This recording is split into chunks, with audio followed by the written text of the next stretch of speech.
people, it's another time, another episode for the talk with me, Kimodo HSC, the son of Metumi.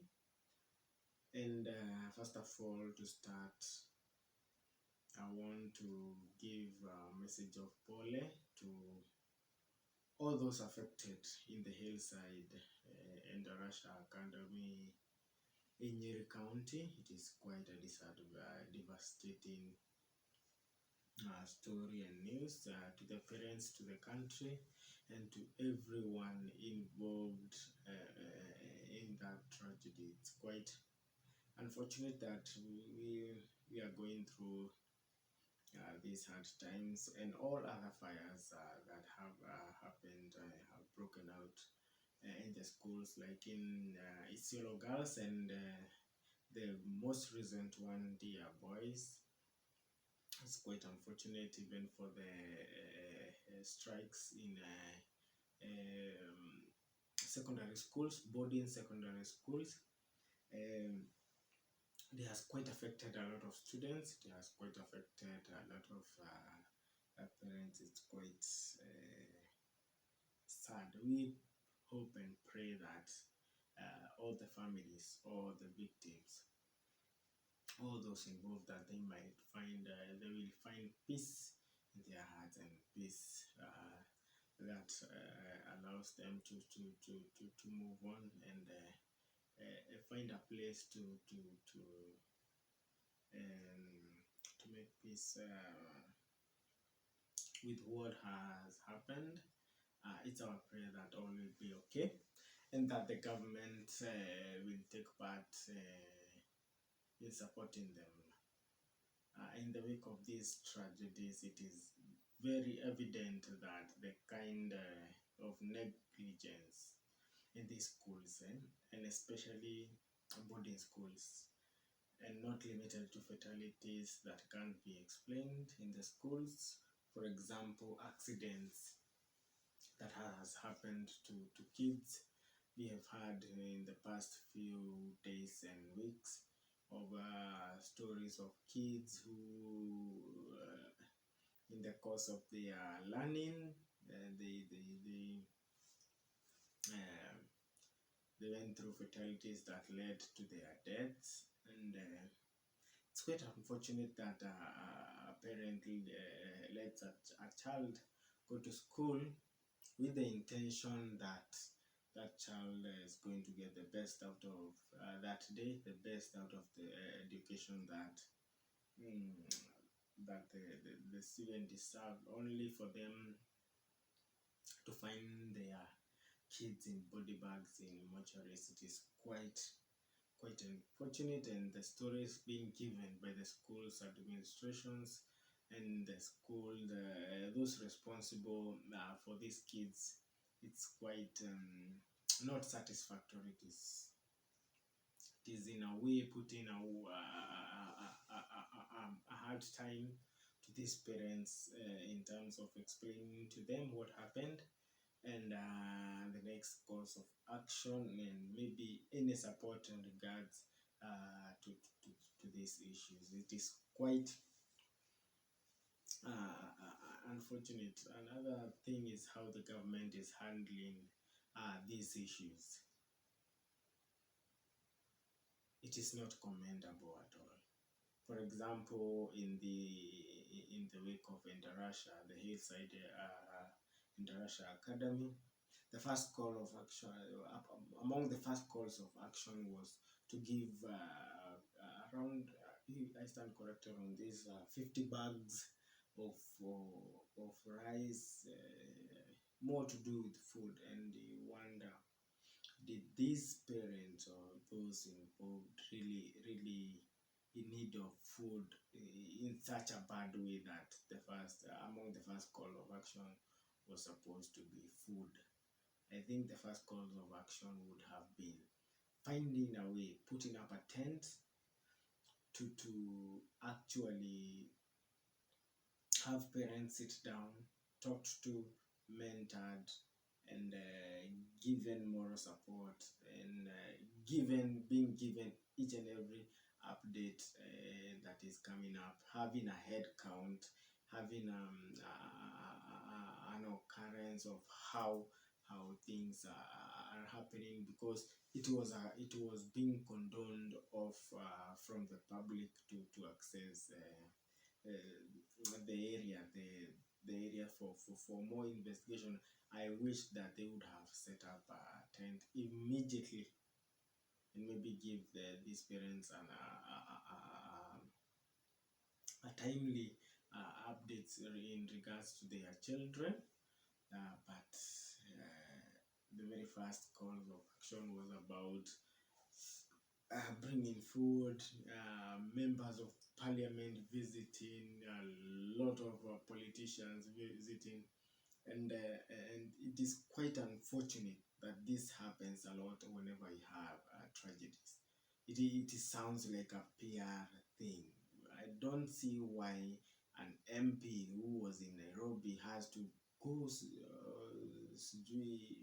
do an inspection and see, condole with these people. There should be a way they should condole with it. Not everyone, not it turns out ugly when it turns out to be quite a political thing. We have seen it recently in a recent quite a tragedy with the flash floods in Nakuru, where almost every government agency wanted to go to the flash floods with cameras and not enough updates. Just promises here and there. There was a promise of setting up a Huduma center in that area. There's a promise to support the families in terms of probably livelihoods, where to sleep, where to stay on the next call of action. But the things that were being focused on is who is coming. We even saw the military visiting these areas, but now it is mom, and we don't even have an update of what happened. Did all those people find help? And it is quite unfortunate how we address these things and how we address tragedies with the government. We must cease from worshipping politicians that they must come and like heroes, and most probably they won't come to help in any way. They just come, take pictures, say, have a news article, and be seen on TVs, but in real sense, the people affected don't get the help they need. Not that time, not after that, because even after that, it becomes quite hard to even hear of those stories, and they last for a few days, and quite unfortunate when it comes to these issues and how we address them. Also quite unfortunate that we have guidelines on boarding schools and how they should be set up and how they should be run. The reports that are coming out, it suggests that they might it is a case of negligence, because you wonder in a dormitory you expect that there is a soldier in quotes that mans every dormitory, that in case of such an incident, the first respondent is not actually inside the dormitory, it is outside to offer more help. And in a case where in such a case where reports or okay, not yet confirmed, but reports suggest that the door might have been closed from the outside, and you wonder who would do such a thing. There was a recommendation a few years ago that dormitory should have actually 3 doors, one on the left, one on the right, and one on the center, to make sure that there is easy access of safety areas in case of such a tragedy. I wonder, did this dormitory that is said to have hosted quite a lot of students follow those guidelines? and it is a question that we are yet to be answered.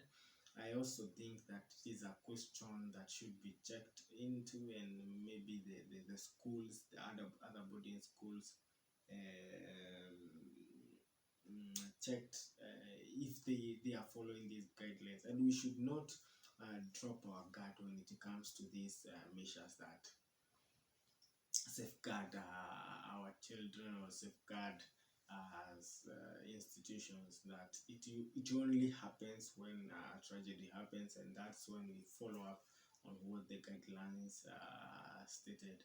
We should make sure that each and every time, you don't know when these tragedies and this accident will happen. So it is good that we make sure that each and every other day that these guidelines are followed.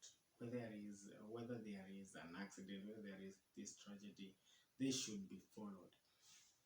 And you realize it's quite a mess on how our education is going. And in school, starting with maybe the curriculum, the CBC, that is, you wonder why in modern day we don't have the classes with the CBC, the classes on life-saving skills. Like for instance, is fire. You'll find there is a retro of that. Our CBC should be upgraded and made in a way that helps the students to understand such among these things. And I have been talking to a few people and telling them about CBC, that we should have a CBC that educates and equips our students in maybe life skills, like these life-saving skills, speaking, public speaking skills, and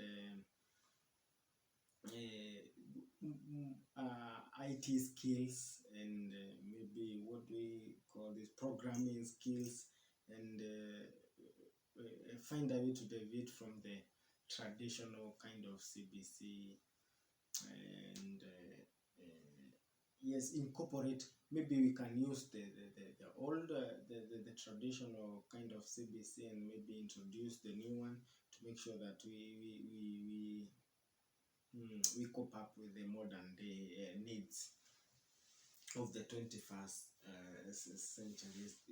It is quite unfortunate that our education is running into issues each and every day. You realize that in education there is a law that prohibits kids going to school and leaving to school from school earlier and late. There's a law that suggests that the students should not go to school earlier than 7 and leaving late.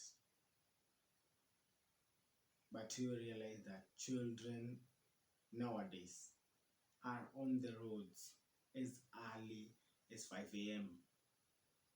5 a.m. in the morning. In those in the darkness, you'll find children are going to school, only for them to start classes at 7. And do you know why they are going to at 5 for classes? They want the day school students to try and cope up with the boarding school students in terms of preps and what have you. And it is quite unfortunate that we have laws and rules that are not followed, probably because some teachers or some institutions want to input some monies and siphon parents monies in the name of remedios and these extra classes. And you wonder, we have entertained poor daytime learning, so teachers can introduce these remedial classes to it is quite unfortunate, because you wonder how dumb was whoever was making the school curriculum to say that a class should start at 8 and end at 5, and every class should have at least 40 minutes with PE as a lesson, and with lunch breaks and tea break. You wonder, I guess, whoever, it is the same case we have seen with the issues of CSs. You realize that the Constitution has given around 14 to 21, but we always want to insist to work with 21 CSs, where else we can do with 14 or even 15. You even question whoever made these laws. How dumb would he have been that he never knew that it was possible to work with 14? The same case with here, that this person, whoever was creating the school curriculum, was so dumb that he didn't realize that it wouldn't work from 8 to 5 and have lessons for 40 minutes. That's where you'll find teachers are not in class in most times of the daytime class time, the 40 minutes, because he or she knows that during the morning he or she can cover up, during the evening he or she can cover up, he can call students during weekends. We have students going for school on Saturdays. You realize it is something that has been very contentious, going for children going to school on Saturdays. Sometimes it is abolished, and you'll find some schools introducing kids going to school with home clothes, just to camouflage, to hide that in real sense they are going to school on Saturdays. And you wonder how do we expect to sort these things, whereas even in the easiest ones we don't want to follow, just because we want to siphon money from parents. But then you realize it's a whole complex issue, because even the government itself doesn't find it wise, or doesn't find it okay to pay the teachers their dues, to pay their teachers what they deserve to be paid. So you find the teachers finding other ways to find this card. And it is the same you'll find with policemen. You'll find the maybe at times, apart from the recent part, they insinuated that they have increased salaries for police, the National Police Service. You realize that because they do not pay what's due to these people end up finding other things to do to top up on whatever they get from the government. And going back to the school issue and the education issue, it is a culmination of also our own doing. As we watch these things happen, and this is where in my last episode I said that we must make sure that we take responsibilities for what is happening in this country. Most of it, you realize that it is our own doing. That in terms of corruption, we are so okay with corruption. We are the first one to engage in corruption due to unavoidable circumstances. We are the first one to make sure that we champion for corrupt leaders to lead us, because we think they are the best. In Kenya, you realize that if a thief, we call them maybe professional thieves, those who engage in corruption, vies for any seat against a Kenyan who is very clean, mweupe kama pamba, if I may say, if I may use that, you'll find that whoever has been involved in scandals, stealing, corruption, has a bigger chance to win these seats compared to mweupe kama pamba, just because we are so ready to be corrupted by these leaders in terms of mobilization, cash, handouts, and you realize that people mashinani watasema huyu anakuanga stingy, huyu hapeanangi, hatokangi kitu, hatovukangi kitu, and you realize that it is what they give us that make us maybe vote them in. And it is quite unfortunate because it puts us in a very awkward situation, because you realize that us and them, for them they don't owe us, for us we owe them the money they gave us in terms of handouts and mobilization funding, and we have nothing else to do.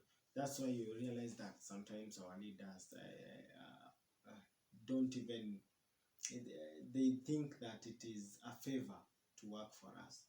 That when an MP does construct a road, he sees it as a favor to the people that benefit with that road. Whereas you realize it is the same reason that we elected these leaders to do this work. A bigger issue in education is even how education, people entrusted with these tokens of education can't answer simple questions in regards to this education. And you wonder why in the first place are they there.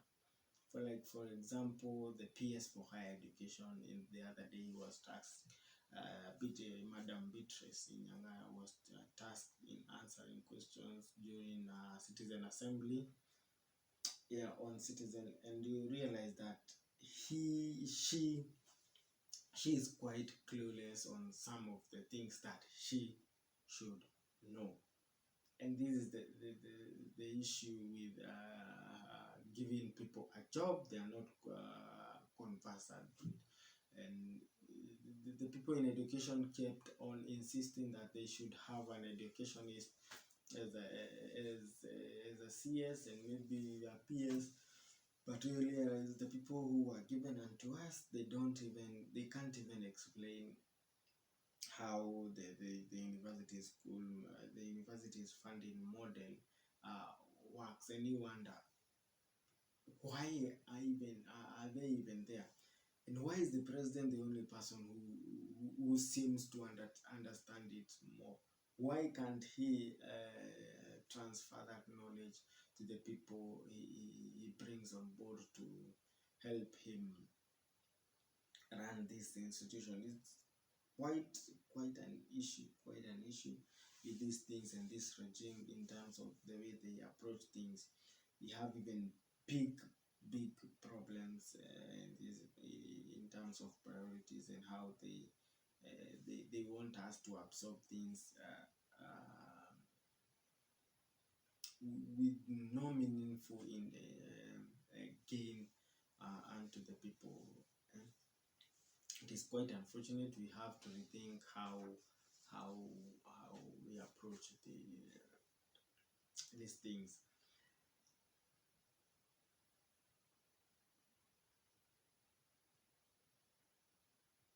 Going back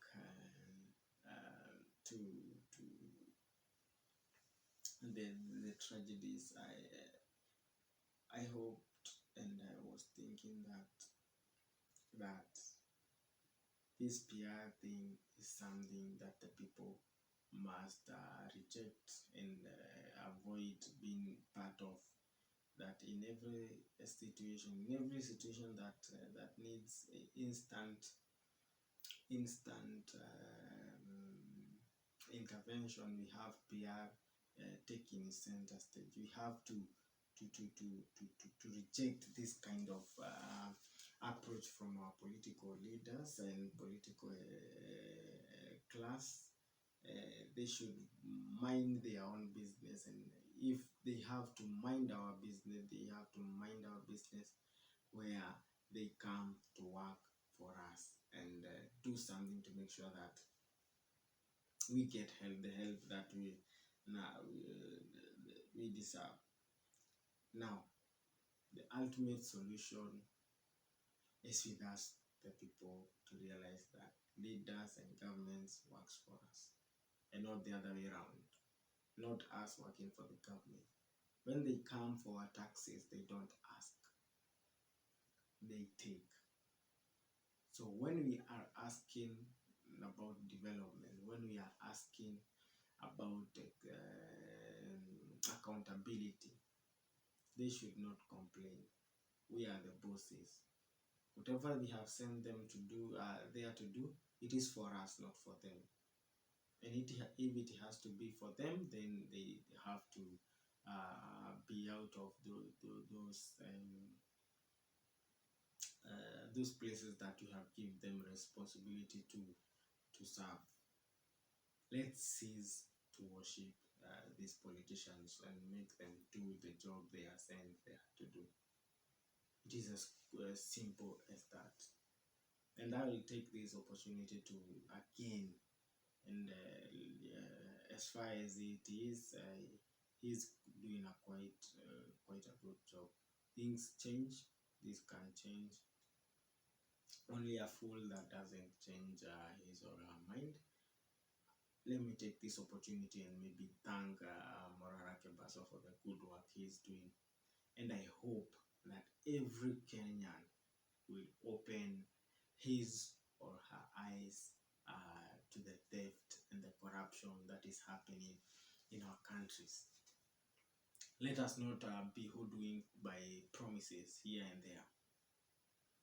Let us ask viable questions. Let us ask ourselves, whatever we have been promised, is it really a thing that can happen, or is it a thing that is being used by politicians as a way of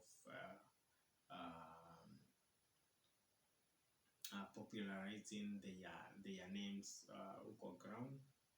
We have to ask ourselves these questions and make sure that these promises that we are being promised, we should see them take effect. And if they don't take effect, then we must demand a reason for it. We must demand for accountability for the words said, for the promises made. It can't be business as usual. You might think it is a promise, but in real sense, that promise is being used to siphon money in terms of a project. You'll have like 1,000 stalled project, but the monies that came out of those projects were around maybe 50%, but the project has been done at 20%. So you realize the money for 30% is lost, and not actually lost, taken by individuals for their own gain. That's all for today. It's my prayer that the tragedies involving our kids will come to an end, and the intrigues in our education system will find a cure. See you on the next. God bless you, and God bless Kenya. Thank you.